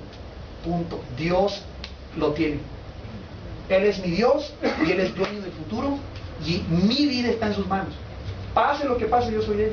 Estoy bien, estoy tranquilo. Pero si el enemigo logra meter esa duda, entonces yo voy a estar ansioso sobre el futuro y qué va a pasar, y es cuando aprovecha, mira, aquí hay una solución y aquí hay otra. Y es un ejemplo. Ponte a pensar si te dice que estás feo o fea, nadie te quiere, no eres capaz, no puedes. Y de ahí lo que viene, o sea, ¿qué puede venir de ahí? Pues otro engaño. Y de ahí otro engaño, y otro engaño, hasta que una persona, fíjate, una persona puede terminar abriendo puertas al enemigo que ni se imaginaba. ¿Por qué? Porque no se resiste la influencia del enemigo. Entonces, ¿qué es victoria en Cristo? Enseñarnos a entender la verdad para que cuando Él llega en este nivel acá, usted lo pueda rechazar con la verdad de la Escritura, así de sencillo. No es gritando con en el nombre de Jesús. Si le metes emoción, está bien. Pero, ¿qué dices? Es lo importante. ¿Qué verdad estás creyendo y qué verdad estás hasta declarando? ¿Qué verdad? ¿Qué es el asunto ahí? Decimos, en la sangre de Cristo. Lee la Biblia, la sangre de Cristo es para perdonar tu pecado. ¿Que puede haber un demonio que no le gusta? Sí. Pero la sangre de Cristo en la Biblia es para perdonar tu pecado. Hay otras cosas que les gustan menos que eso, y se las puedes leer, y se revuelcan, se achicharran, o no sé cómo decirle, ¿verdad? Como si le echara sal a una babosa de esas así, se retuercen, odian la verdad de la Escritura, pero, o sea, gritar mucho sin decir nada, o sea, no sé si me estoy explicando, el asunto es la verdad. Entonces lo que queremos es enfocarnos en este punto de que la verdad nos hará libres. Hermano. Sí, bueno, yo no, porque hace unos días atrás me abordó una persona, me hacía un porte judío así, grandote, elegante y todo. Ajá. Pues era judío. Y para empezar me felicitó bastante de todo a todo, ¿no? Ok. Y enseguida me dice, pero tú vives así, me dice. Y me leyó toda la cartilla, pues. Dije, órale. Al final me dice, pero Dios te ama tanto, dice. Hasta me imaginé que era un pastor. Pero Dios te ama tanto, dice, que me envió para darte esto nada más. Cuando veo que era una de esas cosas que llaman cuarzos. ¿Cuarzos? Ok. Y Dios te ama tanto que me envió para darte esto y que tu vida se componga. Y ahí me di cuenta que era algo semejante a eso. O sea que con eso tu vida se iba a componer. Con eso yo Ah. ¿Es el que traes en el tablero? No es cierto. Perdón, hermano. Esta miseria eso me comenta. Ey. Porque cuando yo le mencioné que no me hace falta nada, pues, más que la verdad de la palabra de Dios, se bajó enojadísimo. Anda, de veras. Enojadísimo. ¿El verdad te pagó? ¿O te dijo, ahí te cobras del cuarzo? No, de hecho me decía, no, si quieres progreso, te dejan. Se enojó cuando tú mencionaste el asunto de la palabra. No estaba otra cosa más que la verdad de la palabra de Dios. Ok. Y le contesté así, porque descubrí que esa cosa que me decía pues no era de Dios, ¿no? Entonces sí es muy cierto eso que comenta, y lo digo para testimonio a los hermanos. Sí, claro. Que eso es serio. Sí, imagínense, con lo que estás comentando, hermano, perdón, imagínense cómo se habría dado este proceso si el hermano acepta, no aceptar como, pues un obsequio, ¿no? Sino cree cree que esa piedra, ese mineral, esa cosa, lo que es cuida o te da prosperidad. O sea, ¿qué hubiera pasado en un creyente, en un cristiano, al aceptar esa idea? De hecho, tanto era el valor según de la cosa esa. Ajá. Pero no último eran 20, creo que 23 pesos que tenía que pagar. Me dice, quédatelo si quieres, ahí así amamos. Valía 23 pesos. Si era judío.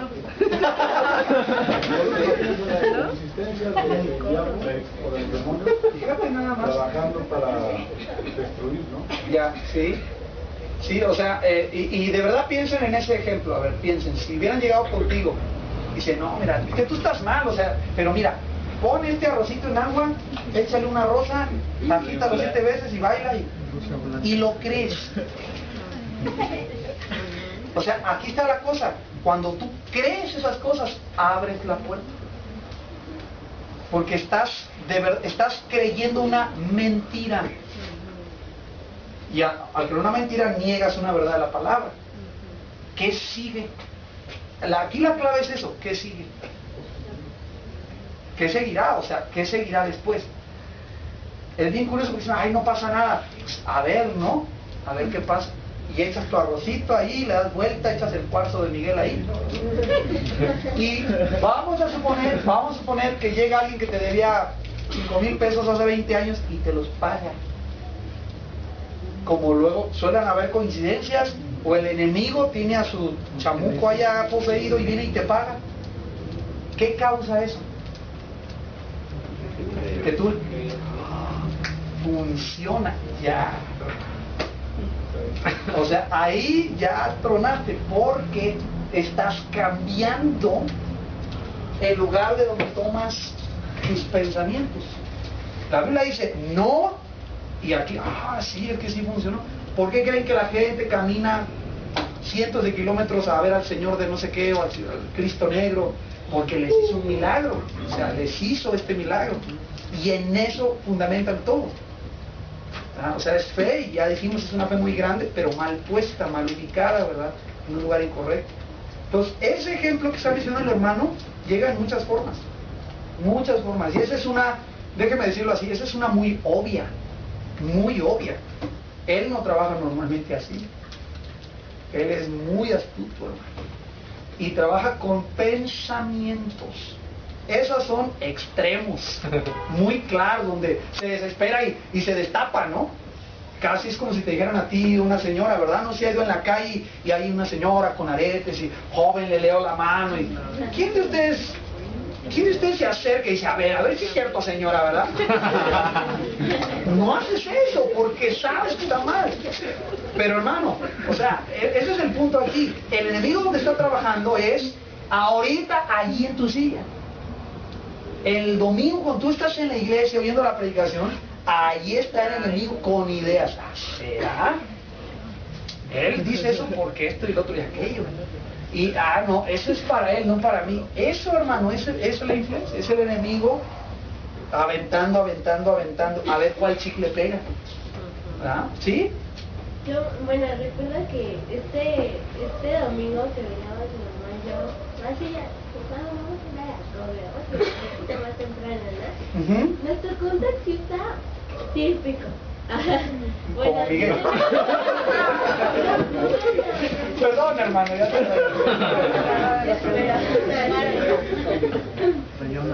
dice mamá, vamos a Benesaría y al templo que está ahí. Usted es cristiana. Mi mamá sí. Y de repente nos empezó con lo de los mormones y que no sé qué. Total me aburrió, en serio.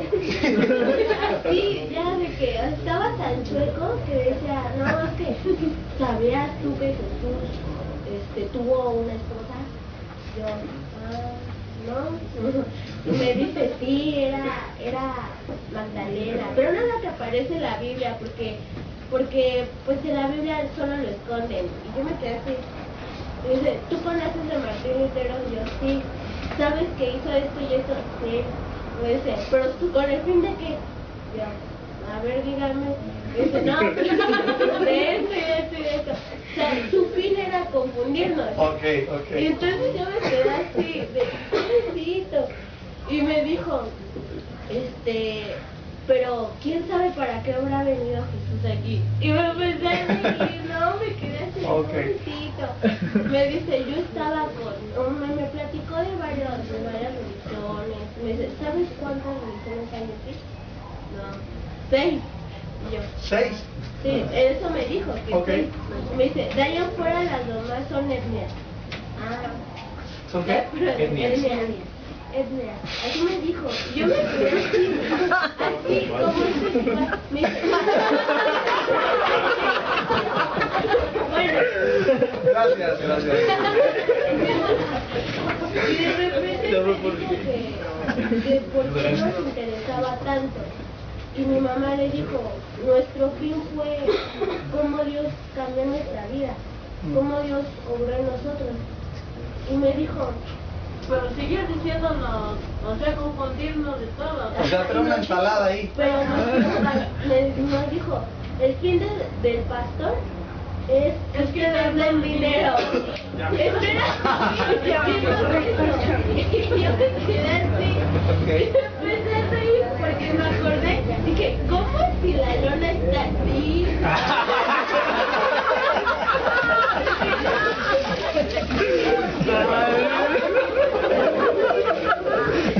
Y ella me dijo, bueno, nos vemos. Y hasta luego. Tráeme aquí. Bueno, vamos a olvidar la lona, hermano. Mira, lo que vemos ahí es confusión. Nuestra Biblia dice que nuestro Dios no es Dios de confusión.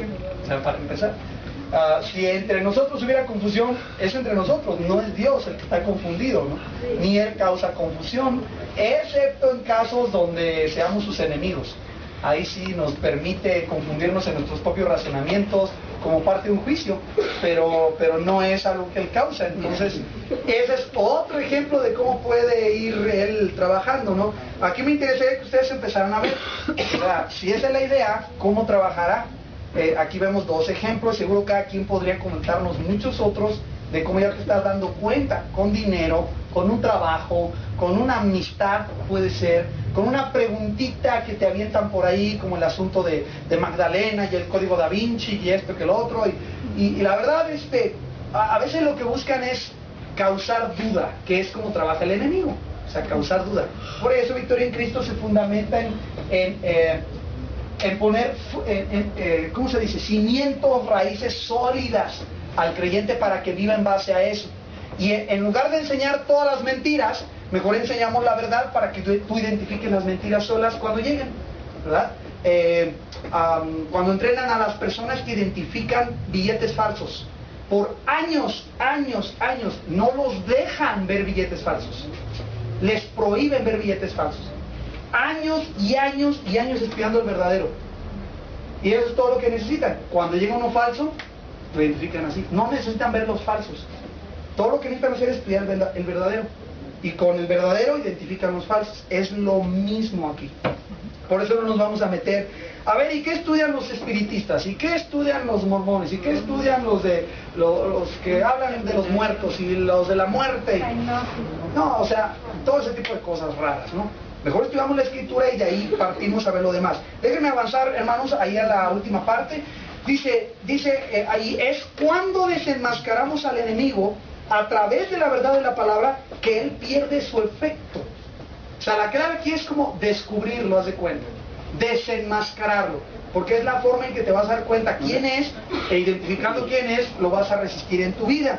Dice, hablaremos este punto más adelante. Déjenme ir al número 4, en lo que nos queda.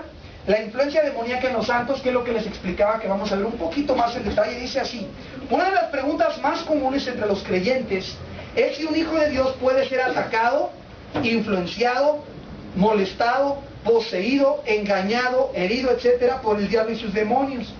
Algunos dicen que el hijo de Dios no tiene ninguna diferencia al hombre inconverso. O sea, estamos igual de expuestos al diablo que un no creyente. Eso dicen unos. Por otro lado, algunos dirían que en el momento de la conversión desapareció cualquier relación entre los hijos de Dios y el mundo espiritual, implicando que los cristianos no tenemos nada que ver con Satanás y sus demonios. La primera tendencia nos lleva a verlos detrás de cada esquina, como les decía. La segunda, a ignorarlos, aunque estén frente a nuestras narices. Pero lo importante aquí es que dice la Biblia. Es necesario que como creyentes entendamos, escriba por favor, que estamos involucrados en una batalla. Va a escribir usted ahí en esa línea. Estamos involucrados en una batalla salud, en la que el resultado para todos los hijos de Dios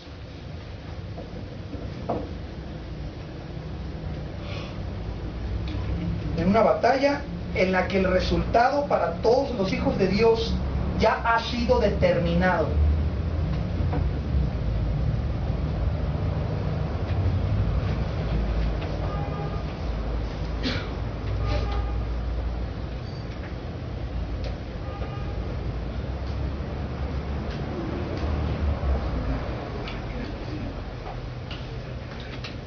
Para todos los hijos de Dios ya ha sido determinado. ¿Cuál es el resultado? La victoria. O sea, eso ya está, ya se ganó por Cristo. Entonces, fíjense cómo aplica esto. O sea, la pregunta obvia es, bueno, si la victoria es el diseño para la vida cristiana, ¿por qué muchos cristianos no la viven? ¿Ah? Dice ahí. Pero si un creyente hace caso omiso de las advertencias del Nuevo Testamento respecto a su responsabilidad personal en esa guerra, es muy posible que él mismo termine siendo derrotado en la batalla espiritual. Reflejándose esto, o sea, ¿cuál sería la consecuencia? Toda una serie de desórdenes espirituales, desde la neutralización como creyente hasta el dominio claro del enemigo en ciertas áreas de su vida. ¿Qué es lo que les explicaba? Miren acá, hermanos. Si una persona en esta área, que es donde se da la guerra, no hace caso de las advertencias de la Biblia sobre cómo vivir en victoria, hermano, pues va a ser derrotado, y al ser derrotado, su vida puede verse, las manifestaciones de esa derrota, de esa falta de victoria en su vida, se pueden ver, como dice ahí, desde ser neutralizado y nunca dar fruto ni crecer, hasta cuestiones donde ya el enemigo domina o ha invadido ciertas áreas en su vida. Estoy hablando de un creyente. No lo puede poseer, pero podría dominar áreas de su vida en formas que, te repito, a veces no nos imaginamos. Escribe en el paréntesis, hermano, ¿a qué nos referimos con neutralizar a un creyente?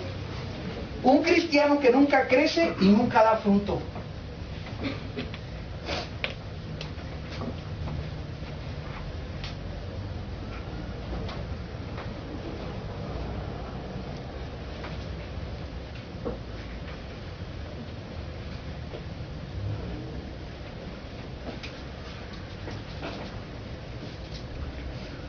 ¿Ok?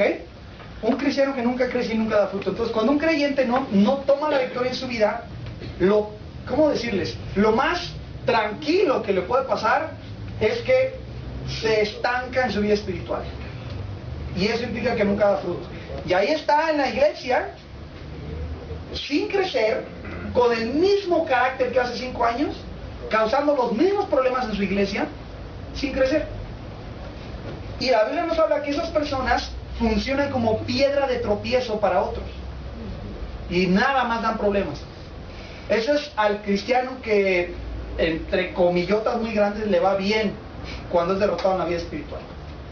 O sea, se neutraliza, no tiene efectos en dar fruto, en hacer discípulos, en ganar almas, en servir. Está estancado. Y sí, tristemente hay mucha gente en esa condición, hermano. Y mucha gente está en esa condición por engaños en su vida espiritual, porque han dado terreno al enemigo en ciertas áreas y les ha ido, entre comillas, bien. Los peores casos son donde hay personas que tienen áreas de su vida dominadas por Satanás. Se me ocurre mencionarles 2 ejemplos. El primero puede ser la ira. Una persona que se enoja de tal forma que dice cosas y hace cosas que después dice, ¿a poco yo dije eso? Pierde el control.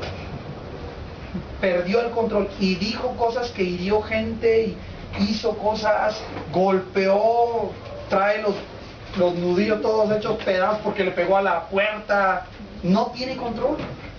Y es un área que piensa, es que así soy, es que necesito tomar Dalai para que se me baje. O sea, ya no hay control. La otra área que se me ocurre pensar, muy común en este asunto, hermano, es la falta de perdón. La falta de perdón, cuando hay falta de perdón en una persona y cree que tiene razón para no perdonar, eso se hace una cadena, se convierte después en resentimiento, se convierte después en rencor, luego eso se transforma en odio, y el odio llega a ser amargura. Y de ahí dice la Biblia que de eso, fíjate, de los malos pensamientos vienen los homicidios. ¿Ustedes saben la diferencia entre un homicidio imprudencial y un homicidio doloso? Se le llama con alevosía y ventaja, premeditación. ¿Cuál es la diferencia? ¿Perdón? Que uno quería, si el otro no. Ahora, si quería, se le ocurrió de la noche a la mañana. Ah, bueno, y lo mata. No, es alguien que lo ha estado pensando, premeditación, buscó cómo y buscó la oportunidad. ¿Cómo creen que nació eso? Pues de algún pensamiento primero allá atrás, ¿verdad? De alguna cosa que no se controló. Entonces, esta es la idea aquí que queremos enseñar. Vamos a terminar con 1 Timoteo 4, porque este pasaje, hermano, nos habla cosas muy interesantes sobre cómo los demonios pudieran estar atacando a los cristianos, a los creyentes. Quiero que lo vea, por favor, y va a notar cosas muy interesantes. Recuerde que estudiamos una de las reglas, se llama la regla de cada palabra, entendiendo que las cosas que están aquí están puestas con esas palabras por una razón. No es la idea la que se quiere comunicar, son las palabras. Y observa el versículo 1 de 1 Timoteo 4. Pablo le escribe a Timoteo diciendo, pero el Espíritu, con mayúscula, dice claramente que en los postreros tiempos algunos apostatarán de la fe. Me detengo aquí para explicarle primero. Espíritu con mayúscula es el Espíritu Santo, y aunque sabemos que toda la Biblia es inspirada por el Espíritu Santo, esto, dice Pablo, es especial, porque el Espíritu es muy claro al respecto.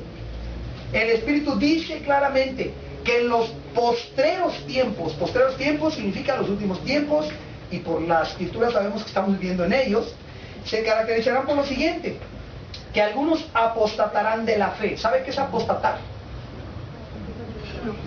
¿Ok? Apostatar es, cuando se refiere concretamente a la fe, es darse la vuelta y regresar al mundo.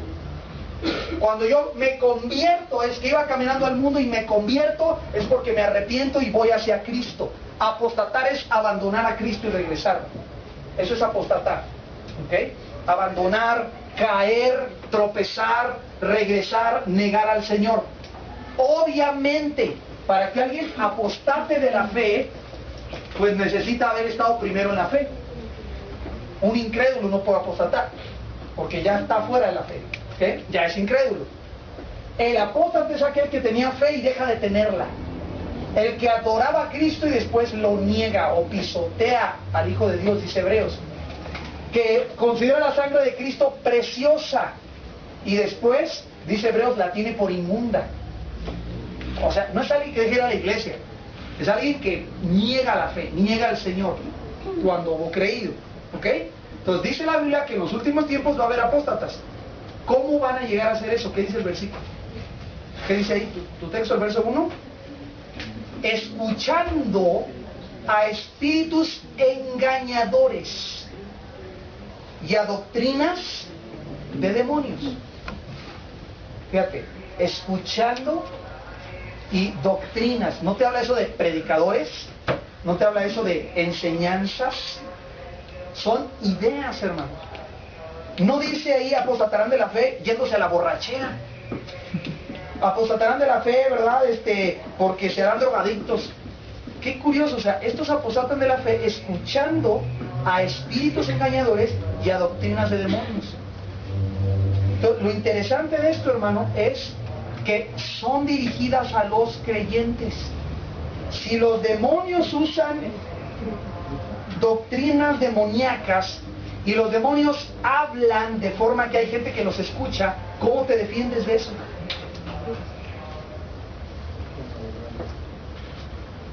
¿Cómo te defiendes de eso? Con la verdad.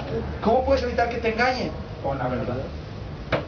¿Cómo sabes, hermana Ale, que tu pastor de veras no está buscando eso? Con la verdad. Tiene que haber una regla para medir las cosas. No es lo que yo digo. Tiene que haber una regla, tiene que haber un estándar para medir todo lo demás. ¿Cómo sabemos que una doctrina no es de demonios, que no está usted escuchando espíritus engañadores? Tiene que haber una verdad. Es la idea que queremos mostrar ahí. Vea su hoja. Apostatarán de la fe incluye a los creyentes, dice, escuchando espíritus engañadores. Para que alguien pueda apostatar necesita estar en la fe. Escribimos eso, terminamos. Necesita estar en la fe. Eso nos incluye a los creyentes. Dice tu hoja, los espíritus engañadores son espíritus errantes o diablos que corrompen el corazón y el alma de los hombres a través del engaño. Subraye eso, hermano. Aquí estamos aprendiendo cómo trabajan.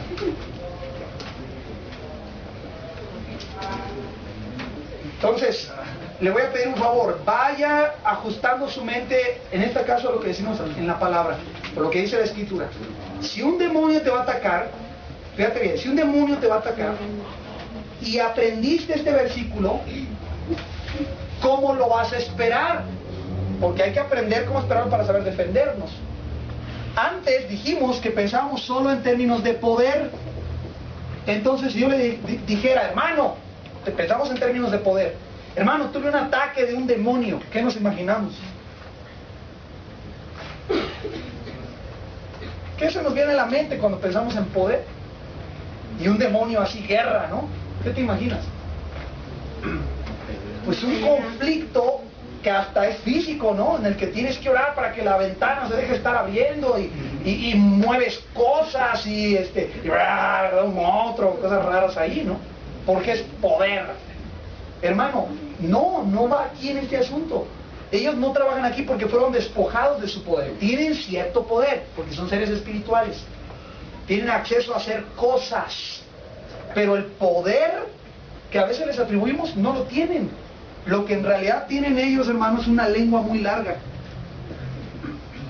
Y son muy mentirosos. El arma número 1 que utilizan se llama engaño, no poder.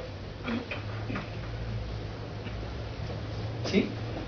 Entonces, si entendemos esto, según Timoteo 4, ¿cómo te atacarían a ti?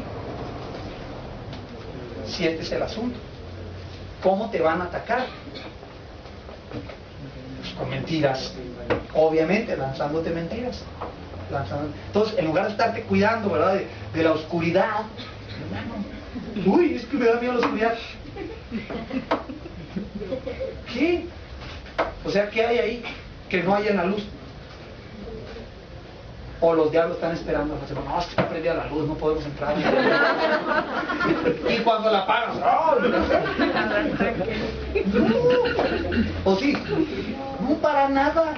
Oh, es que la Biblia dice que le temen a la luz. Pues no a esa. Es otra. Entonces, si apagas la luz, ¿qué? O sea, te lo digo con cariño, ¿de qué te da miedo? Ay, que me puedo pegar. Ay, es otra cosa. Pero hay quien apaga la luz y hasta volteas para atrás y no ves nada. Volteas para atrás. ¿Cómo es nuestra mente, no? Es curioso, ¿no? Entiendo, no conocemos, es un miedo natural. Entiendo. Pero hermano, si estamos hablando de que el enemigo te va a atacar, no te va a atacar en la oscuridad.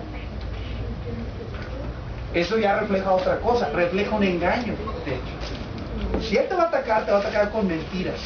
Entonces, para que esto tenga sentido, hoy, yo te voy a pedir que como tarea, ahí en tu hoja número 6 atrás, apuntes 2, y a lo mejor no te va a alcanzar porque vas a querer apuntar 10, pero apunta 2 mentiras que el enemigo ha estado tratando de venderte. 2 mentiras que el enemigo ha estado tratando de vender. Tuyas, no las voy a leer yo, son tuyas. Tú ve, identifica. No ocupas, hermano, estar orando 6 horas para saber esto. Lo puedes saber ahorita, discernirlo ahorita. ¿Podrás identificar dos? ¿Sí? Un momentito, hermano. Pero mira, te pido que lo hagas porque a veces, sí, ya sé cómo le haces, y no las identificas. Pues, ya sé que el diablo es mentiroso y nada más. Identifícalas. Dos por lo menos. ¿Ok? Y las apuntas. Por lo menos dos. Sé que pueden encontrar muchas más, pero la clave es descubrir cómo trabaja. Y si trabaja con mentiras, pues habrá que concentrarnos en ver ahí. Hermano. Sí. Pastor, una pregunta. Claro. Esta vendrá a ser una mentira. Hace tiempo, no mucho, ¿Sí? yo tuve una experiencia y quiero saber si esta es una mentira. Ajá. Vivía yo sola. ¿Sí? Pasé mi vida, parte de ese tiempo así sola, pero una vez entré a la cocina y al entrar así sentí que hasta alguien se hizo a un lado de esas cosas que se sienten claras. Ok. Seguí caminando, llegué a la estufa, pero estando guisando, sentí que hasta algo aquí en el hombro tenía que estaba observándome en la estufa. Sí me sentí medio rara, pero eso no es nada. Y pasó, hermano, al otro día, otra vez, pero ya ni siquiera me acordaba y vuelvo a sentir la presencia de alguien junto a mí. Y otra vez ahí, cerca en la cocina era donde se desarrolló esto. Correcto. Pero resulta que como al tercer día vuelvo a entrar, pero o sea que no le di importancia. Pero empiezo a sentir mucho escalofrío. Ok. Empiezo a sentirme hasta rara, así como con cierto temor. Y me quedé pensando, pues, ¿qué era eso, no? Y empecé a orar, como dice usted hace rato, ¿no? La sangre de Cristo tiene poder para deshacer lo que hay en mi ser. Y en el nombre de mi Señor Jesucristo, te pido que te vayas de aquí porque no tienes... Yo sentí esa necesidad. Claro, claro. Y que el que estaba en mí era más grande que el que está en el mundo. Desde ese momento, hermano, me salí de la cocina, pero sí hasta sentía todo el cuerpo. Y a otro día, pues igual entré a la cocina a hacer mis cosas, pero ya no volví a sentir nada de esa sensación. ¿Qué vendrá a ser eso, pastor? Bueno, me gustaría contestar la pregunta con detalles, aunque se nos ha terminado el tiempo, yo de hecho ya me pasé 10 minutos, pero le contesto corto. Hay cosas que nos pasan a nosotros que tienen explicaciones naturales o normales, ¿ok?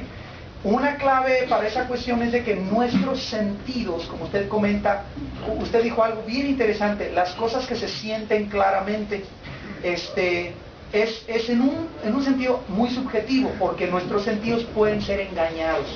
Entonces, hay mucho tipo de cosas que comentábamos aquí, las platicábamos. Es que yo estaba dormido y sí sentí que se me subió alguien, ¿verdad? Y no me pude levantar.